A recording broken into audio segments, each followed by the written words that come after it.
ஹாய்ங்க, அனைவருக்கும் வணக்கம். வாங்க இன்றைக்கி சண்டே என்ன சமையல் பார்க்கலாம். இன்றைக்கி வந்து நாட்டுக்கோழி சிக்கன் குழம்பு வச்சுட்டேங்க. தண்ணி குழம்பு வச்சுருக்கிறேன். இப்போ வந்து சிக்கன் எடுத்து ஃப்ரை பண்ண போகிறோம். எப்படி செய்கிறதுன்ட்டு வாங்க பார்க்கலாம். அதுக்கு என்ன தேவையான பொருள் எடுத்து வச்சுருக்கிறேன் வாங்க. வெங்காயம் ஒரு வெங்காயம் கட் பண்ணி வச்சுருக்கிறேன். கருவேப்பிலை, மிளகு, கொத்தமல்லி தழை வச்சுருக்கிறேன். தக்காளி ஒன்று கட் பண்ணி வச்சுருக்கிறேங்க. இவ்வளோதாங்க.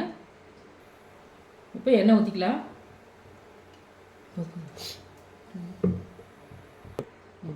இப்போ கடுகு போட்டுக்கலாம். ஏன்னா நல்லா காஞ்சிருச்சு. இப்போ வெங்காயம் போட்டுக்கலாம். ஒரு 3 வரமிளகா போட்டுக்கலாம். இப்போ வெங்காயம் நல்லா வதக்கிடலாம். இப்போ கறிக்கு தேவையான உப்பு போட்டுக்கலாம். நான் குழம்புல போட்டிருக்குறோம், இருந்தாலும் கொஞ்சம் கறி வணக்கும் போது கொஞ்சம் போடணும். இப்போ தக்காளி போட்டுக்கலாம். கொஞ்சம் சிக்கன் மசாலா போட்டுக்கலாம்.